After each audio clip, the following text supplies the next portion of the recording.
kita mengamati sejumlah media, ada berita yang tiba-tiba seragam, nih Bung Rocky, tentang Gatot. Judulnya itu Gatot menyatakan bahwa tujuan dari Omnibus Law itu mulia.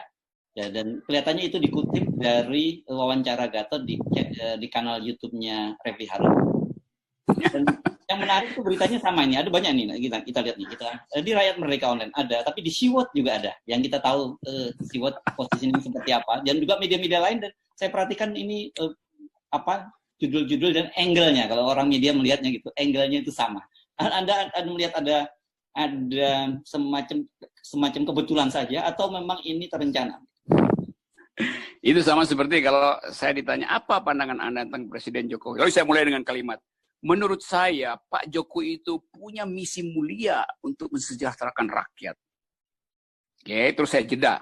Tetapi kebijakannya bertentangan dengan maksud mulianya. Kenapa? Karena dia tidak punya kapasitas untuk mengukurkan kemuliaan itu pada kebijakan. Kan begitu kalimat saya. Lalu headline besok, RMOL, Sewor segala macam. Menurut Rocky Gerung, Presiden Jokowi sangat mulia untuk menghasilkan, sangat punya maksud mulia untuk menghasilkan demokrasi dan kesejahteraan. Stop sampai di situ. Padahal saya katakan, yang dia inginkan itu tidak bisa dilakukan karena kapasitasnya nggak punya. Mestinya, orang kalau persnya kritis, dia akan bilang, menurut Rocky Gerung, Pak Jokowi tidak punya kapasitas untuk memuliakan rakyatnya. Kan begitu kalau masuk akal kan. Jadi kelihatannya soal Pak Gatot juga itu diprintir dari wawancara dengan Refli Harun. Akhirnya saya cek ke Refli Harun. Kenapa begitu? Refli bilang enggak, justru Gatot kasih kritik terhadap kebijakan yang seolah-olah mulia itu. Di awal memang terlihat bahwa ini memang bagus aja karena ada krisis ekonomi, butuh lapangan kerja, investasi masuk. Tapi konsekuensinya tidak begitu yang terjadi. Karena itu dalam versi Gatot itu dimasukkan kepentingan-kepentingan. Nah versi ini yang nggak dimasukkan oleh pers. Jadi headline pers itu hanya memotret kuku kaki dari Gatot, bukan kepalanya itu. Jadi kita mesti hati-hati nih. Ada pers yang headline-nya itu adalah kuku kaki, bukan isi kepala.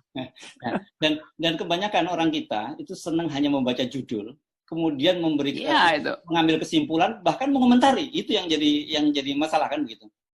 Saya senang sih ada orang begituan karena artinya ada kontroversi kan.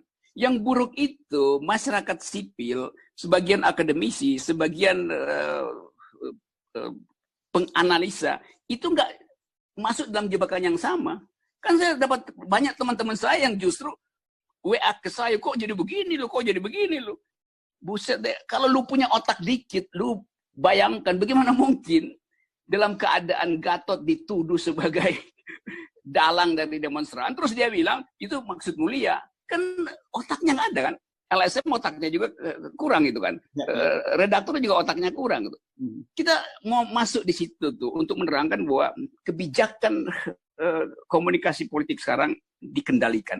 Dan mestinya LSM yang hati-hati membaca judul itu. Tapi saya masih percaya beberapa, dan bukan percaya, saya yakin beberapa tokoh LSM sangat kuat dalam narasi sehingga nggak terpengaruh. Saya tahu teman saya Asfinawati dengan tajam terus memberi kritik dan nggak peduli dengan isu lain-lain soal kami. Dia fokus untuk menganalisa kebijakan Omnibus Law yang dasarnya adalah injustice. Haris Asrar juga dengan cara yang sama lakukan keketatan berpikir. Jadi masih ada orang yang dengan dalil yang kuat berupaya untuk meloloskan Indonesia dari kumpulan para dungu. Ini memang kalau saya lihat heboh, memang banyak sekali. Dan kemudian saya penasaran. Saya tonton sampai habis. Dan ternyata betul seperti yang Anda katakan tadi itu. Gitu. Jadi diambil sepotong, dan kemudian disimpulkan, disebar di sosial media, dikomentari, dan kemudian terjadi kacau balau situasinya. Kan gitu.